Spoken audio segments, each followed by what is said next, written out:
Joe here finally. We are back. Yeah. All right, we're backstage here at the Chameleon Club, and we got Red. What's up? Oh, part of red. Yes. A quarter of red, yeah. Quarter? Right. This is a quarter? It's the important part, right? Okay. So you want to introduce yourself, tell them what you do. I'm Anthony. I play guitar for Red. Awesome. So you want to start the questions off? Yeah. So you guys have been on tour for quite some time now. You produced 3 major label albums. And I've noticed a theme in most of your albums. Is that true of it? I mean, like, with Innocence and Instinct had a very strong theme of Romans 7, where Paul says the things I want to do are the things I'm not doing. And the things that I should be doing are the things that I'm, So is that true of your records? Yeah, I would say so. I think that a lot of people ask if we're singing, that they're a Christian band or this or that. And I think it's a lot of people are misunderstanding a lot of what it is that we do. And as a band, I think Red is motivated by singing about our journey with God rather than singing about God specifically. So the things that happen with things we talk about in our music are inspired by our beliefs and our faith, but ultimately are about what has happened in our lives rather than God specifically. So it's like what God has done in our lives and what He's doing in our lives is what we sing about. So yeah, I think a lot of those themes come out in every record. Each record kind of takes on its own feel, but there's a very strong undertone of all of that. Yeah. And until we have faces. Until we have faces. Thank you. It's been out for almost a year now. Is there any plans for a new record? Yeah, I mean, there's always it's a process. So each record cycle is anywhere from 1.5 to 2 years for us. So we'll probably have another year or so touring on this record before we get back to the studios. You've been on a lot of tours lately, like with Rock Allegiance, and now you're on this. Or is there any more tours planned right away? Yeah, we've got one more in November, December. It's actually the West Coast leg of Winter Jam. Yes. Are you going to be on Winter Jam East Coast again? Not until 2013. We're already booked for 2013. So we're actually doing the fall of 2012 and then all of 2013. So we'll be there again. But we finish that. And we go to Germany in December, and then we've got a couple shows near the end of the year. We always do like a New Year's Eve show or something, every other year we've done that. But then we're done for a good month after that. Time to yourself. Yeah, definitely.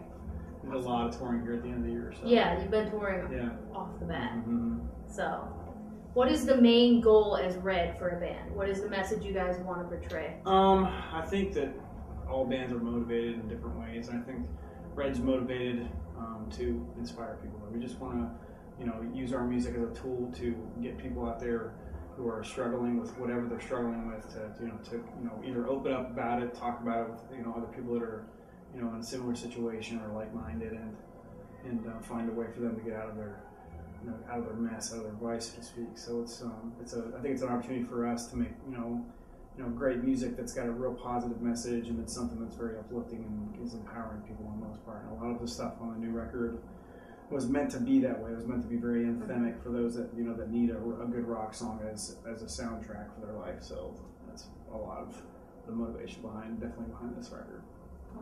Very cool. And since you guys have been on tour so much, what's the dynamic like? I mean, especially when you're touring with your twin brother, is there any sibling rivalry that happens or anything? No, that kind of went by the wayside a long time ago. It's we're 4 guys and 4 very mature guys, and we're all family men and have a lot of responsibilities, with the band and outside the band. So it's a love that we all share, and we're out here doing what we love to do. We take it very, very serious and have a lot of pride and passion for what we do, because it's important to a lot of people, and we find that to be a pretty big responsibility on our shoulders. So we make sure that we're out there, put ourselves out there, and giving, like I said, giving someone something to believe in, as far as a musical, like a message that can be wrapped in in our case is audio, but that for them to give them something that's ultimately going to change their life in a lot of ways is amazing. It's just a good feeling to get those stories and hear from those people that our music is gotten them into a better place. What's the most inspirational story that you've heard about one of your songs? I would have to say, I think it was in our first year of touring, we got a message from a family who had lost their sons.